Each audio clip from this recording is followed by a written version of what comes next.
right, here we go. It's catching up time with Cheryl Warsama from Vivamus. I got it this time. We're going to be talking about, well, mental health and you and, things you need to do as we get into that time of year where you've got to interact with a whole bunch of people and there are expectations. It's horrible. It's the holidays. It's the holidays. Do you get people who are making appointments right now because they need to have a little buffer before they head home to see family and friends and stuff? I think over the years, December's an interesting one because this is when usually some tensions have started about what's going to happen with the holidays. So people do start to appear in services around now with some kind of worry, concern, or dispute that's already started before they've even got home. It's the ongoing disputes that are still going, right? It's ongoing dispute. But the Christmas holidays in itself tends to bring up lots of old wounds. But whose house are we having Christmas at this year? Is it going to always be at this house? Why can't it be at my house? Who's coming? I'm not coming if so-and-so's coming. I don't want to see my brother, my gran, my uncle, whatever it is. So that's the classic kinds of situations you start seeing coming up around the holidays. And then the old arguments that are ongoing, just let it go, just let it go. It's easier to say than do. It's easy to say than do. Everyone's just being, grit your teeth, you'll get through it. Some people want to have a confrontation. Yeah. Yeah, and some people are offended. Yeah. It doesn't matter what you do. You bring something, well, it's all right. And then you don't bring something, it's all. And then you get the stink eye. It's like, oh. Somebody complains about the quality of the gifts that somebody gives or doesn't give at Christmas. Yes. Yeah. See, this. It's almost like don't go. But if you don't, then everyone talks about you. Oh, they didn't come. They didn't come. Yeah, actually trying to cancel the holidays is a disaster. That usually causes more arguments over the years because people don't forget that you rejected a Christmas invitation. I just tend to reject them all. Did you get together? Nah, sorry. Really? Do you just do a family one? You just, yeah. okay. I think we might get together with a few people on and off, but it's just usually timing and stuff and expectations. And it's just like I would rather just be at home with family, and there's no expectations, and it's just it's family. So if something works and you decide to try and make something and it doesn't work, then it just gets chalked up as yeah, didn't work. Okay. But maybe that's the advantage of being an expat, is it? That you don't have to you're not in close proximity to family, so you've been able to just have your own family Christmas.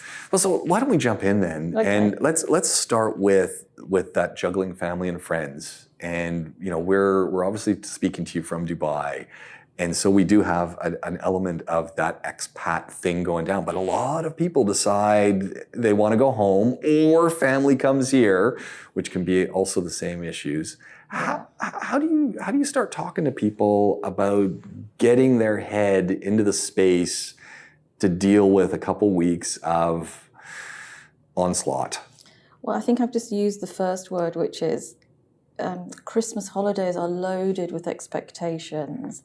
And on top of that, there's loads of fantasy about what the ideal Christmas should be. Expectations and Christmas fantasy. Christmas fantasy, like we've been sold a dream of what Christmas should be, which is everyone together, having a good time, enjoying a Christmas turkey and sharing gifts. But unfortunately, that is an ideal that lots of people fall short of. And but that idea that it should be like that is so still like the very movies. much, everyone comes in, they ring the doorbell, they come in, they're slapping backs. Hey, how are you? It's been a long time. Yes, it's the perfect family where everybody loves each other and they're really happy to see each other. So another word I'll use is tolerance. Christmas is a time that really tests your tolerance levels because in some families, certain people will get on less well than others. Okay. Yeah. And you may have to have somebody in your house that you have a low tolerance for, and vice versa. You may have to go and stay with somebody, a relative that you don't really have a lot in common with. In fact, you find downright annoying. And so you have to tolerate that. So what do we do? What's the first starting point so that we can, in a sense, create a little bit of a force field, a little bit of a buffer, a little bit of personal awareness, that this doesn't become an issue that drives us to despair? Well, I think the third word I'd use is being realistic. There we go. So maybe that's the first word. We need to be realistic about what we're getting into. Be very realistic about what is likely to happen. You know your family really well. Yeah. And so you know the history over the years. You know whether you've got certain friends coming, what combination of relatives work well together, which combination of relatives work less well together. And so you have to set a realistic expectation of what's going to happen on the day. Do you kind of suggest a check sheet? Sort of just set it out on a piece of paper just so you can visualize it and see it and just know where it's going, or to that extreme? I've never done that. I think people usually try to negotiate with their partner about, yeah. Well, and that creates another thing, right? So you've got be realistic about what you're going to expect on the day, and now we've got the wild card, is we've got to negotiate with our partner, and hopefully we're on the same playing field. Well, usually what happens, let me tell you how the drama usually unfolds is, there's been a tradition of everybody going to one partner's house for Christmas every year, and the other person feeling really resentful about that because they either want to spend time with their family or they want to have their own Christmas at home. And the other partner is refusing to acquiesce and do something different. And so you already have resentment building up in the lead up to Christmas. Okay, so we're already off to a bad start. Yeah, absolutely. So really, before we get into the expectations, as we're talking expectations, we really need to have that conversation with our partner to make sure that we have the same expectations. Absolutely. I would recommend that you, even before you get married, one of those premarital questions is, how will we manage Christmas? Are we going to agree that one year it'll be at your parents' house and another at my parents' house, and maybe a third year they will come to us, so that there's some kind of rotation? Oh, man. Yeah, because people get very possessive over Christmas. For some families, the idea of being apart is just so heartbreaking for them, and they're not willing to negotiate on that. So I would recommend really strongly negotiating in advance and in conversation with respective parents about what to expect. And I guess that follows through, you got Christmas, you get Easter, and it depends on the religions we're talking about. We've got Ramadan, and we got all sorts of other things. We've got Hanukkahs, and so it could be any number of different events that are going to demand that we go from one family to the other. So you're just saying with your partner, know right from the start. Like that becomes one of those first things, a couple of dates. Right from the start. But also, I know you've just said that you're really good at just having Christmas with your family. But in lots of families, that would be considered selfish. They would think, oh my gosh, you're not playing, you're rejecting the family. This is a time when family should be together. Yeah. And if people try to have their Christmas on their own just with their children, that can also cause a lot of criticism and a lot of tension. People, grandparents, aunts, uncles, cousins can feel really rejected. I totally get it, because I think of friends and family who do the holiday hop, and they're from here to there, and then go to this place and go that place, and it's stressful. Yeah. People get into a lot of stress. In fact, actually, what started to happen, I've noticed, is lots of families have just decided to go away for Christmas. There we go. That is the word. That is the neutral way. That makes sense. Yeah, I think that makes sense for a lot of people, especially if you've got a couple of kids. People just say it's easier. The amount of money you spend on Christmas, you could probably go to a really lovely destination. Yeah. Everybody's happy. You've got a pool, beach, whatever it is. You're skiing. Yeah. And for lots of people, I suppose that's what they're choosing to do more and more, just to bypass family dynamics. It becomes a real mental reset, though, because you've got, again, that expectation. Well, what is the holiday? And it's, you get up and you get this and you get that. Well, now we're waking up in a hotel or a resort, and it's totally different. So as long as you're willing to let the mind go into the different, it's okay. I think lots of people are embracing the difference. And I think lots of hotels now really cater for the for the Christmas holiday. I think you can get your turkey pretty much anywhere these days. So I think that's it. Lots of families are just embracing doing something completely different. Do you think the pandemic has helped to do that as well? Because it's cut back on, if your family's even in different parts of a country, you still got to get there. And that became a little more difficult. Yeah, it became difficult. And actually, that's a good segue into talking about Christmas post-COVID, because lots of people wouldn't have been home for quite a long time, or friends and family haven't been out to see them. And the expectation of this Christmas will be huge. People really be thinking it's going to be an amazing get-together. Well, I'm seeing this. I'm seeing people, I'm seeing the expectations are being set high because people are sending out posts on Instagram, haven't been home in 2.5 years, and we're going home for Christmas. And I see them in London, and I see them in Canada and Australia, and I'm just going, it's a recipe for disaster. Well, what I'm going to say is be prepared for some disappointment. Because it's going to be so loaded, your idea of this ideal Christmas is going to be even bigger than usual. And so people will be flying home, expecting to be welcomed into the bosom of the family, and it's going to be an amazing celebration. But I'm just going to say to people, if that's what you're expecting, I invite you to revise that, because coming together after a long break, no matter how much you love each other, is likely to lead to some kind of tension and conflict. It's not going to be as smooth sailing as most people will be expecting. So I have the abnormal family, Cheryl, and the abnormal family in the sense that, my aunt, we'll talk about my aunt out in Regina, Saskatchewan. Right. And my wife talks to my aunt quite a bit, but I almost never talk to my aunt. Not just for no reason, it's just I never did before, why would I start now?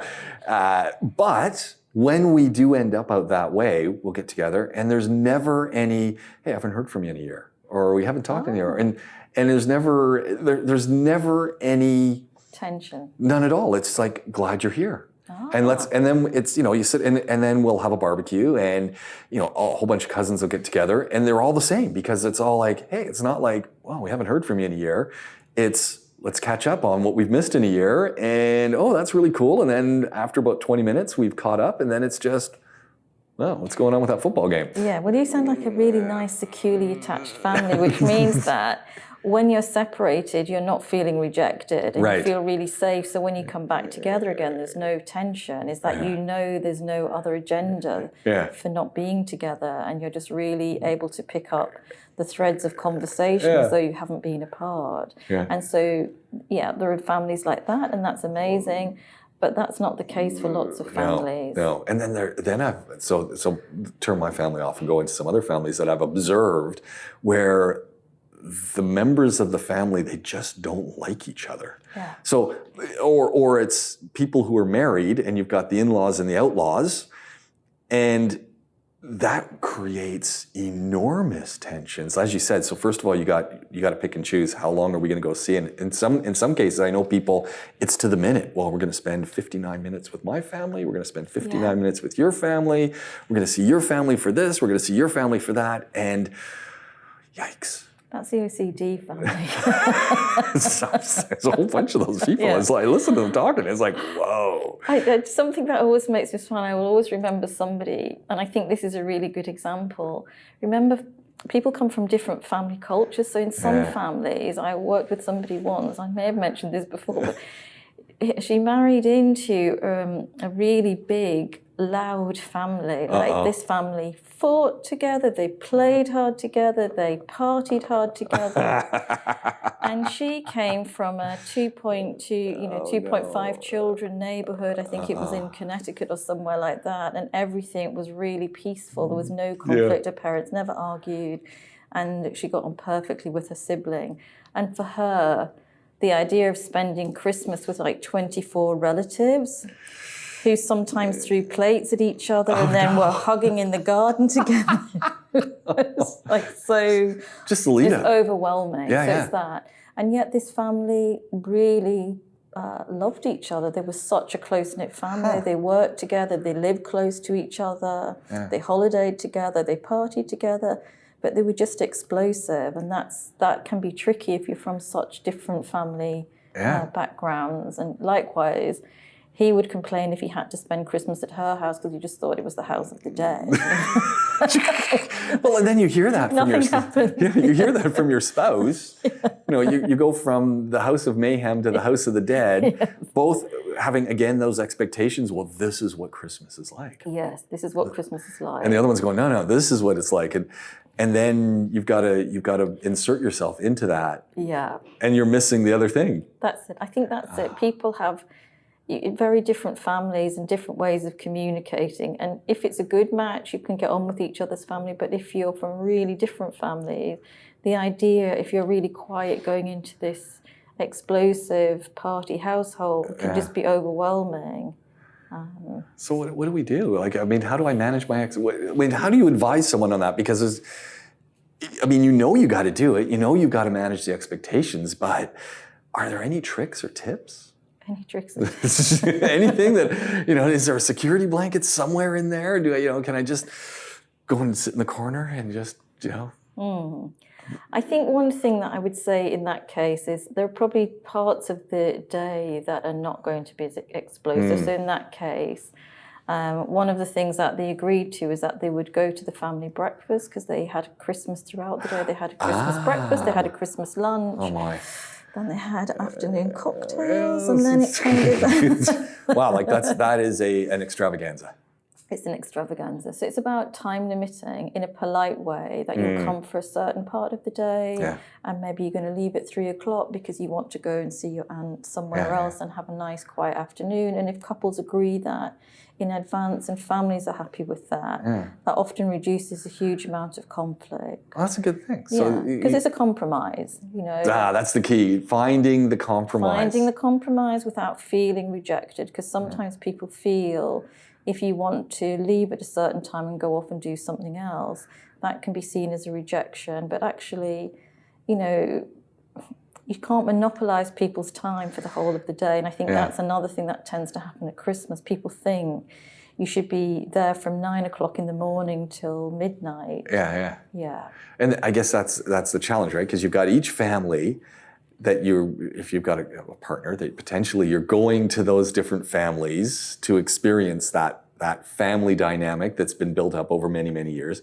But you as your own family unit with your partner has got your own traditions that you're building, and you got your stuff, you got the other two.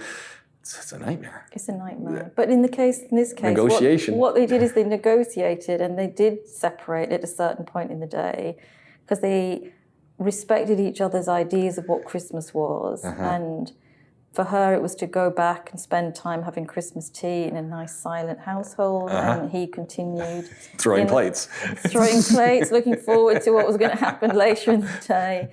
And Uncle Bill's coming, get ready. Uncle Bill's coming, and that's when she would leave and he would get into party mode. But I think because they agreed it in advance and because they realised it caused a lot of unnecessary argument and tension in the lead up to Christmas and post-Christmas, because she felt so rejected and abandoned in this chaos. This is the other thing. So, you got to set your expectations. Yeah. Be realistic. There's going to need to be some negotiation. Yeah. Be realistic in that, because what happens in this very small period of time is going to follow you out through the year, and it leads into it. So there's probably a little bit of a spot in the middle where it kind of just dies down and we forget about it. But then it gets reignited. It gets reignited every year. If you've not sorted out Christmas, that will start coming up. And it will have started pretty much by Boxing Day, by the 26th. There'll already have been an argument or quite a terse discussion about... We're not doing this again. We're not doing this again, exactly. And you promised me this wouldn't happen, and you promised me this wouldn't happen, and that kind of just rumbles on for the next 12 months, and then people tend to just repeat the same thing they did the year before. And so I'm recommending compromise, discussion and compromise. How in your experience, how easy is it for those discussions and compromise to happen? Do we almost need a mediator in there sometimes? I think what tends to happen is if you say, I don't want to go to your parents this year for Christmas, that is immediately, you're rejecting my family. That's a deal breaker. That's a deal breaker. My mum and my dad, they love you like one of their own. How can you not, you know? I think that's usually how it is heard by the person saying, I don't want to go to your family this year. And I think it's just being able to maybe step away from that and try to really hear what the other person is saying. Because the thing that gets on my mind a little bit here is this is all about two people. It's not just one. So it's not just one person sorting through this dilemma. Both parties who are then going to interact with a much larger set of groups, they need to be on, as you said, there needs to be an expectation, there needs to be a negotiation, there needs to be an understanding. But one person can't do it alone. Well, they've got to compromise. I mean, this is the real skill in any relationship, especially around the holidays. There has to be a compromise, and it has to be a win-win compromise. It can't just be one pushing to get what they want all the time, which is sometimes what happens when people think they're negotiating. They're basically just trying to get things on their terms. So it's got to be a win-win for both, where both people feel good about it. And do you think this is an essential life skill, this kind of compromise negotiation? It's a key skill in marriage. If you do not know how to compromise with each other, you'll have a fairly miserable experience.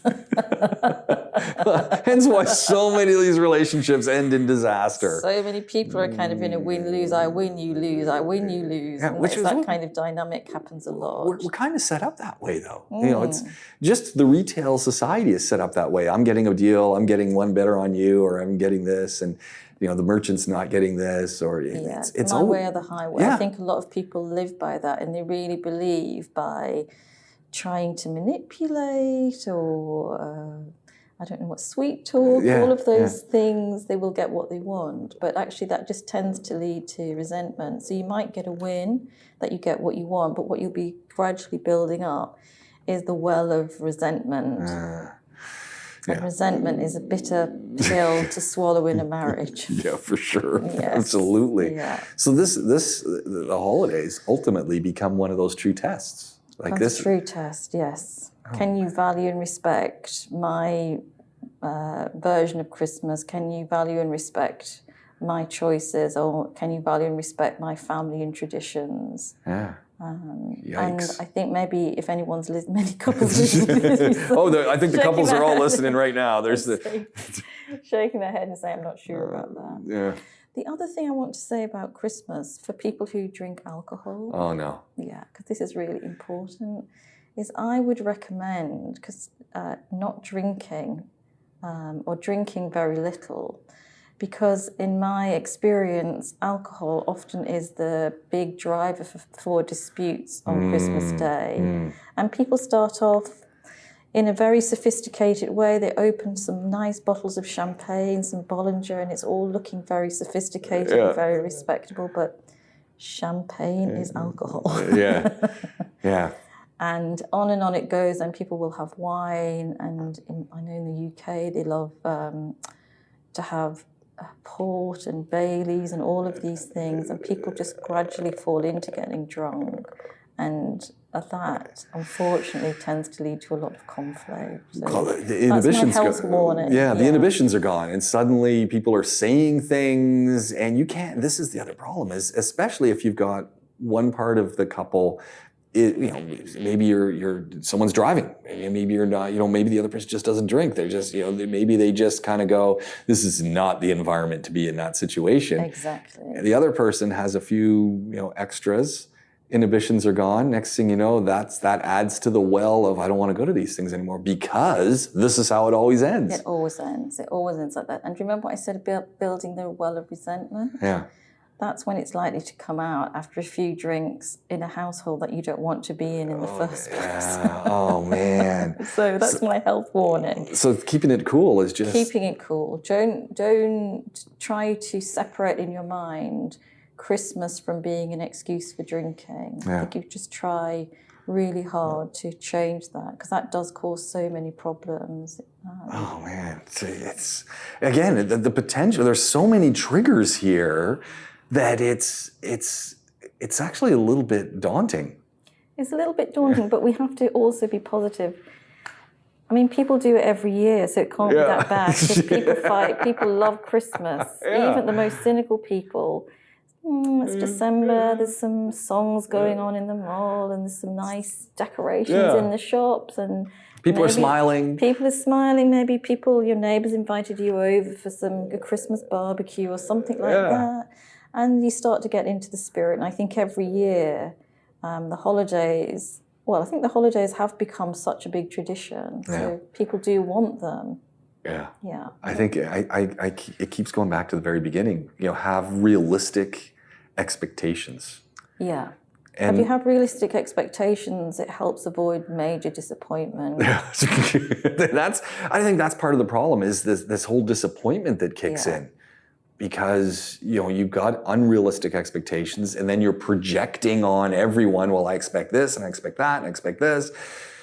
Never arrives, and you're sitting there and saying, I really thought this was going to happen. I think that's it. Especially lots of people spend a fortune on Christmas too. Oh yeah. And then the dinner doesn't quite work out the way they wanted, or sadly people have drunk too much to enjoy the dinner that you spent days preparing for. So I think it's that. You have to lower your expectations and try not to harbour feelings of disappointment that lead to resentment. It's almost like this is a program that you have to have well in place all year, just to be thinking about generally your expectations for everything, so that it just becomes part of the routine as you get into these very significant holidays. Yeah. The other thing quickly to say about if it's the other way, if people are coming here. Oh no, okay. Well, that's one thing when you're in situation, but now you've got guests flying in. Here we are in Dubai. Yes. Everyone wants to come to Dubai. Everybody wants to come to Dubai, but set realistic expectations about how much time you can spend with people, especially if you're still working. It's a tough one. It's a tough one because again, this is another thing that I hear. People have decided they're going to come for a month or 6 weeks, which is a long time. It's a very long time. Because you've got your routine, you've got your home, you've got limited space. Yes, and people think when you live somewhere like Dubai, people just assume that you're always out on the palm doing nothing much. Yeah.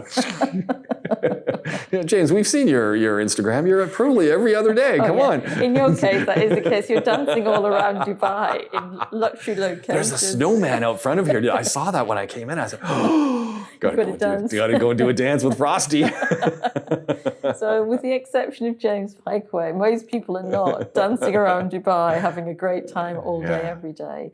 So again, I think put some thought into that, maybe setting realistic expectations with relatives before they come. Like you have to be honest about what's going to be possible. For some people, you do not want to have to go on another desert trip. You've done 15 or whatever it is. You've been up to the Burj Khalifa 20 times. You don't want to do that again. I think be realistic. Well, I've talked to some folks who've had family come in and they've been out for dinner every night. And I'm going, you're out for dinner every night? How are you doing that? Because you've got a job where you've got to do X, Y, you need to have X, Y, Z deliverables. How are you delivering any of that stuff? Because you must be tired during the day because you're out every night. Yeah. And I go, well, it's expected. It's expected. I think it really is expected. And I think a lot of people feel quite miserable about that and they don't know how to say otherwise. So I'm just giving people permission that the best thing you can do is be really honest and set realistic expectations. Even the expectation that someone can stay with you for that length of time. Maybe you have to think about other places that they might be able to stay. You can have that discussion so that family get a chance of holiday, staying somewhere quite nice, and also you can continue to maintain your life with your children and work and different things. We were actually just saying that last night. We were driving down to the Dubai fountains and almost never go into Old Town at night. Right. Because the traffic just kills me. But it wasn't so bad last night. So we're driving down there and everyone in the car was kind of going, if I was coming to Dubai, why wouldn't you want to spend a little bit of time down in downtown, like maybe a week? Exactly. And then one breath it goes, but the traffic. Then we're going, hold on a second. Then in almost the next breath it was like, but you're going to be down here, so you don't have any traffic, and you can go to the restaurants, and you can go to the mall, and you can go to the things, and if you want to go to the beach, you take a cab. But I'm going to say, but does Dubai really have traffic when you've lived like in London? It has some traffic, but the traffic tends to move. In London, there's traffic that doesn't move. As long as you're not going to Sharjah, it's okay, right? Yeah, unless you're going to Sharjah. At rush hour. Yeah. But otherwise, we don't really have that bad of traffic. I don't think it's really bad. I think we're a bit spoiled. I'm spoiled, It's busy, but it moves. Whereas I've been in London where you can sit for an hour and a half in the traffic and get nowhere. Yeah, so. No, we don't have that. It just might take me an hour and a half to get home from JBR, which I'm saying the traffic. But what I'm hearing now, James, is you've developed a good excuse for not taking family into the... downtown, is that you've convinced them there's a serious traffic problem. There's a serious traffic problem. We can't go there tonight. Then you go and see and they go, that doesn't seem to be that bad of traffic. No, it's every time I go to those places, then I come back and I go, I got to do this more often. Yeah, exactly. I really got to come and see this stuff more often. Yeah, and I think it's that having things already planned that family can go off and do on their own, and that the malls are quite interesting places. Well, they're destination malls here. They're destination malls. And they're not just shopping malls. Yeah. Set realistic expectations that you can't take people to everything and you can't hang out with them all the time, that everybody needs some space. Because if you do that, it also reduces the likelihood of any tension and conflict. And you know what? Maybe people do want to get if you're going to go to Abu Dhabi for a couple nights. Yeah, absolutely. Because that just makes it much easier than drive in and we're going to drive out. Which, hey, look, we can all do that. But go spend a couple nights on Saadiyat and go and see things in the Corniche and then come back. And it gives you a little break, which is another, again, planning. I would definitely say that for people is just if people want to come and stay for a couple of weeks, try to encourage them to see the beauty of the region, because you can go to Dubai, you can go to Sharjah. There's lots of things that people could go off and do for a couple of nights. It's amazing when people come for a couple of weeks, and then you talk to them and say, "Have you been to the archaeological museum in Sharjah?" And they look at you and go, "What?" Yeah. Says that's a full archaeological museum in Sharjah, and they've got a whole thing now. They got a whole display up right now where when you think about the mummies and stuff in Egypt. And what's it like being in one of those sarcophagus? Well, they have one that you can actually get into and sort of see, this is horrible. Yeah. Like, this is what it would be like if you were, in one. So it's kind of neat. Yeah. Encourage people. There's RAK, there's Fujairah, there's all sorts of places that people can go to. I think people forget about that. Yeah. And it's all right. I'm giving you permission. Psychologists say it's all right. You're not being horrible to your mom and dad. You're actually just trying to make sure that everybody has a good time. And so that when people come to stay, it is paired in everybody's mind with having a good time, as opposed to people, what they tend to do is they group together and try to go around in a big group all day, every day. Well, then everyone's got to get into the car, and if you've got kids, and when I'm hungry, my parents might not be hungry, my kids might not be hungry. Washroom breaks. And then this one will eat this, the other won't eat that. Then they get tired. I get tired and grumpy, because it's like 7:30 in the evening, and I want to go to bed. The other person wants to stay up all night. Exactly. Oh, man. It's tense. Yeah. So you don't have to have everybody staying in your apartment and people sleeping on the floor in the living room and in everywhere. Yeah. I would recommend just trying to think creatively about having some space and encouraging family to really take advantage of being here. No, that sounds good. I like the idea that you're giving people permission. I'm giving people permission because the other thing I know, people feel really guilty. But my mum and dad are coming, or my sister and her husband are coming, and I feel really guilty because I'm really not sure I'm going to be able to handle it. Would it be all right if I suggested they stayed in a hotel? And I think, it's okay. It's okay. There's some good deals, and there are some really good hotels, like the Robe hotels these days. I'll tell people about. I'm telling you. Yeah, exactly. I know they've got. Look, we're biased because we do record here, and we're in downtown, but excellent value, close to things, and there's a whole bunch of them all over the place. It's all over the city, exactly. So there's ways in which people could make it much more pleasurable and rewarding for everybody. I like the vacation with short breaks. Yeah. Some breathers. Some breathers for everybody. Hard resets. Yeah, because it's also hard for family to be in your space and not sure too. Should they be in the kitchen? What time can they get up? Should they be cooking? Oh, that's it. Can I go rummage through your fridge? I can't feel bad. Yes, exactly. Go in. All of those things, it can get a bit tense. So yes, thinking about the holidays generally, just try to think creatively about how you're going to accommodate people if they're coming here. And have those reasonable expectations. Reasonable expectations. And if your family coming and somebody here, your family here suggests doing other things, please don't see that as a rejection. Yeah. Yeah. Do you find post-holidays you get an uptick of people calling to say, okay, I just need to have a chat? Yeah. Yeah. A lot of things get stirred up around Christmas because remember, for a lot of people, regardless of religion, if they've all got together for the holidays, old stuff will start to come up. Yeah. It would have been quite an intense time. Conversations will have been had, arguments will have been had, revelations would have been made. So it can be quite a potent time. I find it always interesting because people will do things, there will be apologies made, it's all forgotten. It's never forgotten. It's never forgotten. And it always comes back up years later. Do you remember when? And there will be some addition to that. Maybe, as you said, the revelation. You didn't realize that XYZ led to something, and suddenly you're not the bad guy anymore. Yeah, exactly. But you've lived with being the bad guy for 20 years of your life. Absolutely. You've been labelled the bad guy for all of those years. And then another part of the story becomes known to everybody. That can be a difficult time. Yeah. So, And you can't forget any of it. That's the other thing. It's Pandora's box. The box is opened. You can't put anything back in the box. Yeah. And just to say, remember, Christmas is such an important holiday around the world.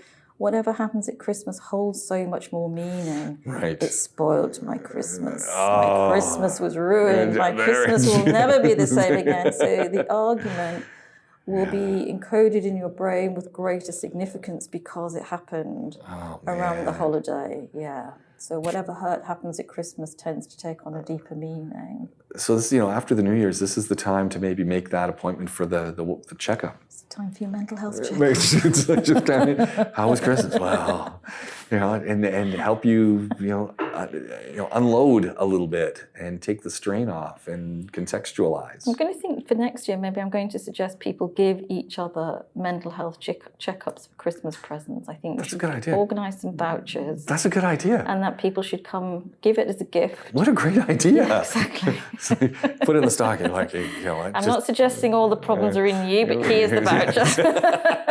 Go have a chat.